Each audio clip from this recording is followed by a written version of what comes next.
Bagaimana hukum menembok makam kuburan orang tua yang sudah meninggal dunia? Kalau tanah itu tanah wakaf, lalu dia tembok, padahal itu bukan tanah milik dia, maka tidak boleh menembok tanah wakaf. Tapi kalau hanya sekedar memberi batu supaya makam jangan diambil, sekarang soalnya krisis nih, banyak makam-makam diambil oleh developer untuk buat rumahan. Oleh sebab itu sekedar dibuat. Kalau membangun, siapa yang pertama kali membangun fustot kemah? Umar bin Khattab membuat fustot kemah di atas makam.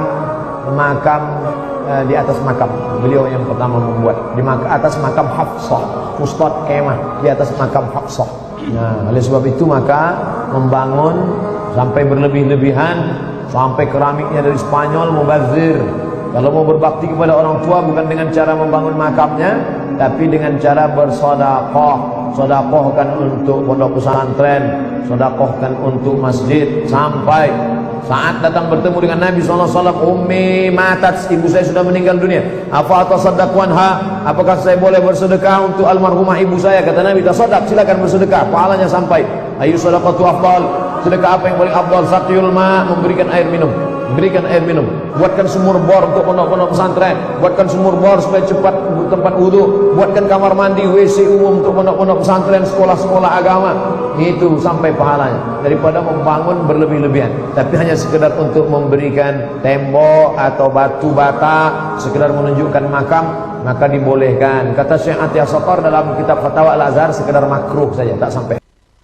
Qabri wal bina'i 'alaiha.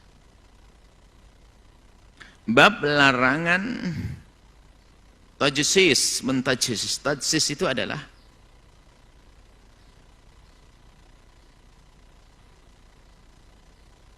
jas itu kayak kapur yang bisa merekatkan tanah atau bata. Kalau mungkin gampangnya di semen begitu deh. Dulu kan nggak ada semen, belum ada semen, adanya ya gamping kapur dicampur jadi menjadi kuat seperti semen. Namanya tajsis, tajsisul qabri. Maka babun nahyi an tajsisil qabri wal bina'i, dan tidak boleh membangun di atasnya. Di sini ada perbedaan antara pensyarah hadis dari kaum mutaakhirin, orang akhir, dan orang-orang dulu secara umum. Kalau jumhur sabiqin, orang-orang dulu dalam menjelaskan hadis ini adalah dengan hukum yang sangat jelas. Bunyi hadisnya dulu an Jabir, dari Sayyidina Jabir radhiyallahu taala anhu. Qala, beliau berkata, naha, telah melarang Rasulullah sallallahu alaihi wasallam, ayujassasal qabru wa yuq'ada alaihi wa ayyubna alaihi. Tiga. Rasul pernah melarang untuk mentajsis, menyemen kuburan, dan juga melarang untuk duduk di atasnya, dan juga untuk melarang bangun di atasnya. Hukum duduk di atasnya sudah disebutkan bahwasanya Imam Nawawi sendiri punya dua pendapat, dan jumhur mengatakan itu adalah hanya makruh saja. Maka hukum yang sebelumnya setelahnya juga kurang lebih. Di sini kan al-yuq'ad alaihi, menduduki, didahului oleh hukum mentajsis, tidak akhir dengan hukum membangun di atasnya. Lalu bagaimana hukum duduk sudah jelas, hukum mentajsis seperti apa, dan hukum membangun di atasnya seperti apa.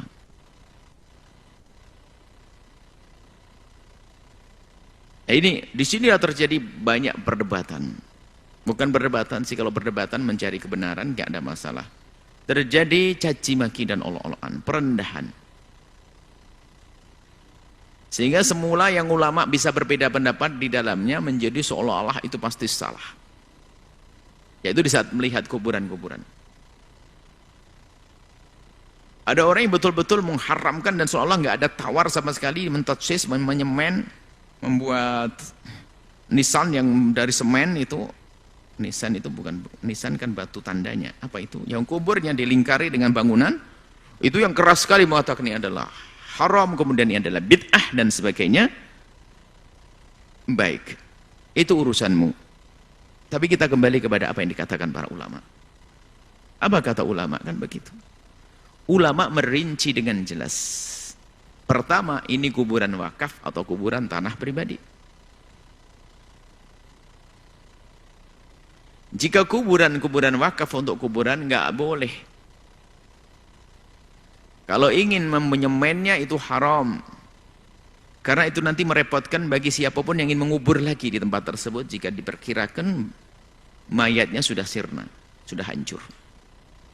Maka jika itu kuburan wakaf untuk kuburan, ya nggak boleh. Tidak diperkenankan menyemen kuburan di atasnya. Nah, ini adalah pendapat yang dijelaskan para ulama, haramnya karena adalah al-maqbarah al-musabbalah. Ini maqbarah yang diwakafkan untuk kuburan. Adapun jika itu kuburan bukan diwakafkan, mungkin miliknya sendiri dan sebagainya.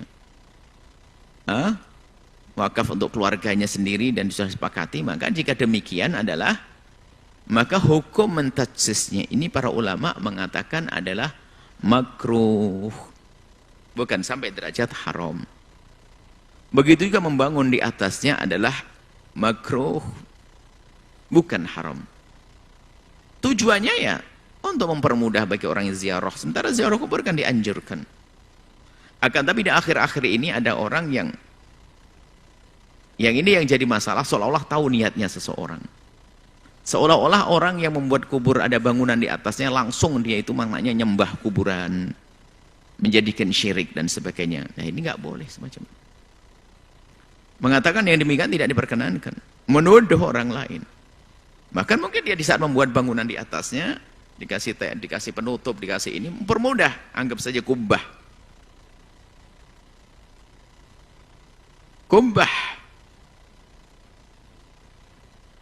Dan baginda Nabi Muhammad SAW juga di bawah kubbah, al-qubbatul khadra. Makanya orang yang di akhir zaman yang mengharamkan ada bangunan di atasnya itu pun, dan juga kemarin kita bahas tidak ada boleh ada kuburan di depan orang sholat, maka sampai punya fatwa yang menyeramkan bahwasanya kubbah harus dihancurin, kubur Nabi harus dipindah. Seolah-olah dia lebih hebat daripada ulama dari tahun ke tahun, beratusan tahun yang lalu, membiarkan seperti itu, seolah-olah mereka adalah orang sesat. Tiba-tiba ada orang baru kemarin sore melek langsung mengatakan yang benar adalah saya. Dan ini terjadi, lumayan heboh waktu itu. Sementara ulama yang selain daripada ulama-ulama begitu tuh, selama menjelaskan masalah hukumnya. Wakaf untuk kuburan sendiri, wakaf masjid sendiri, kalau berhadapan sendiri hukumnya bagaimana? Kemarin sudah kita bahas masalah ini. Kita tidak akan ulang lagi di sini. Cuma ini masa ada hubungannya tentang menyemen. Hukumnya adalah makruh bukan haram. Jika itu di tanah sendiri, makruh. Tapi kalau sudah tanah umum, nggak boleh itu.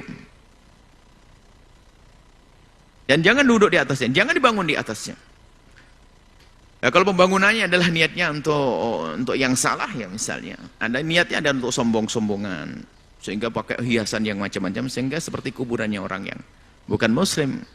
Kalau memang daripada biaya banyak untuk kubur, lebih baik disedekahkan, akan jadi rumah megah, rumah indah di dalam kubur, di alam barzah. Bukan dalam kubur, di alam barzah. Nah, ini adalah pendapat para ulama bahwasanya itu adalah makruh. Nah, ini adalah nasihat. Biarpun itu makruh, kita jangan meremehkan dong. Kubur itu adalah, idealnya kuburan itu adalah, Nabi pernah meratakan kubur, cuma ditinggalkan nanti bagaimana sejengkal lah dari. Jadi kuburan ditinggikan sejengkal. Ini idealnya. Sejengkal ditinggikan sejengkal sebagai tanda kalau ini adalah kuburan, supaya tadi kita menolong orang lain agar orang tidak menginjaknya. Dikasih tanda. Tanda terserah tandanya kayu atau batu atau yang dibuat secara khusus batu nisan, batu tanda, biar tahu itu kalau kuburan. Kemudian agar terhindar dari kemakruhan ya nggak usah disemen. Akan tapi mungkin cukup kita pakai batu alam yang bagus, itu dirapikan begitu biar kelihatan, atau paving yang bagus begitu rapi tanpa harus semen agar keluar dari kemakruhan. Ini idealnya. Sebab biarpun makruh hendaknya kalau bisa kita hindari, kan begitu. Cuma di saat kita melihat ada kuburan yang sudah disemen, ya tentunya ingkar kita bukan seperti mengingkari yang haram. Ini kan ulama yang menyebutkan, ini bukan omongan kami, tidak. Ulama mengatakan itu adalah makruh. Asalkan di tanahnya sendiri. Tapi kalau di tanah umum, tanah wakaf, hukumnya haram karena mempersempit orang lain. Ngerepotkan orang lain. Disinilah hukum kalau dipahamkan, dijelaskan. Harapan kami adalah setelah ini nggak ada orang caci maki olok-olokan. Masalah hukum tatsyisul kubur wal qu'ud alaihi wal bina alaihi wa ribut. Ya, tujuannya kok sekarang hanya pengen caci maki, saling ngolok, sayang. Ini ulama-ulama dulu nih mereka juga penghafal hadis dan faham isi hadis, bukan main-main mereka itu. Bukan asal orang. Ini adalah hal yang perlu kami hadirkan yang terakhir ini. Akhir-akhir ini banyak orang caci maki, mengolok dan sebagainya. Dengan caci maki luar biasa. Sampai ini adalah mengarah kepada kesyirikan, mengagungkan kubur, itu pintu kesyirikan, pintu kesyirikan harus diputus, ditutup, maka ini nggak boleh.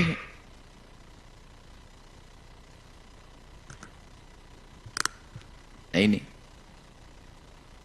Umat Islam gak akan nyembah kubur. Yang nyembah kubur adalah orang yang tidak beriman ke tempatnya lain. Datang ke kubur ziarah.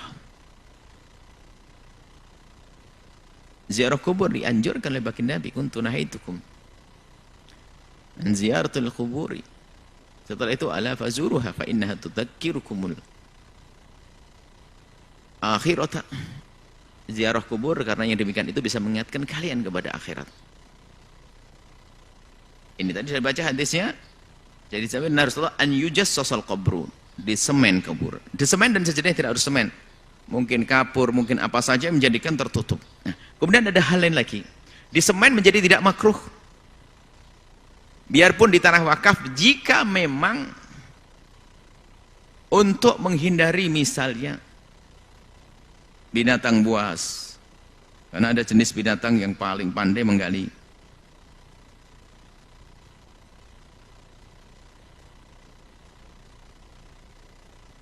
Sering terjadi hujan, banjir, sehingga bisa menghilangkan tanda-tanda kubur, maka disemen biar kuat, tidak apa-apa. Bahkan mungkin karena takut ada arus sehingga menggeser tanah sehingga mayat bisa terlihat lagi. Nah itu kalau demikian kisahnya nggak apa-apa, tatsis menjadi tidak makruh lagi. Nah inilah beberapa hal ya yang harus kita fahami tentang hukum-hukumnya. Dan kebetulan pembahasan-bahasan ini yang terjadi adalah masalah khilafiyah ini seolah menjadi masalah orang yang nggak boleh berbeda. Di lapangan ini adalah pencaci maki olok-olokan, mengkafirkan kadang dalam urusan-urusan bangunan di atas kubur atau tatsisul kubur, caci maki olok-olokan, subhanallah. Nah, ini tapi dengan wawasan semacam ini kita akan lebih lega, lebih mudah memahami. Tentunya kita juga bisa memilih mana yang terbaik untuk kita lakukan agar kita ini keluar daripada khilaf orang-orang para ulama tersebut. Bahkan kaidah khuruj minal khilaf adalah satu yang dianjurkan. Jadi kalau ada yang mengatakan makruh sama haram, kita sama sekali meninggalkannya. Dari yang haram dan yang mengatakan makruh gak akan marah dengan kita, bahkan menyanjung, kan begitu. Itu lebih bagus. Kecuali jika dua bertentangan yang harus kita ambil salah satunya, ambil yang ringan. Antara melakukan sesuatu yang makruh atau haram, maka kalau pilihannya cuma dua, lakukan makruh, jangan lakukan haram. Baik, inilah yang bisa kami hadirkan dalam menjelaskan tentang Riyadhus Shalihin ini. Semoga Allah memberikan kepada kita pemahaman yang benar, dan tolong sejukkan hati Anda di lapangan, sangat mengetahui, sangat akan bahkan dengar tentang masalah tatsisul kubur ini lumayan lantang. Jadi nggak usah, karena bahkan menciri ini adalah ahli bid'ah, ahli sesat, cukup dari kuburannya. Ada kuburan yang berbangunan langsung orang sesat, adalah orang membawa bid'ah dan sebagainya. Na'udzubillah. Baik, semoga Allah menjaga lisan kita dari mencaci orang lain, dari merendahkan orang lain, dari mengatakan orang lain kafir, fasik, syirik dan seterusnya. Dan semoga Allah menjaga lisan kita, menjaga hati kita, menjaga anggota tubuh kita semuanya, sehingga bisa mengikuti sunnah baginda Nabi Muhammad SAW.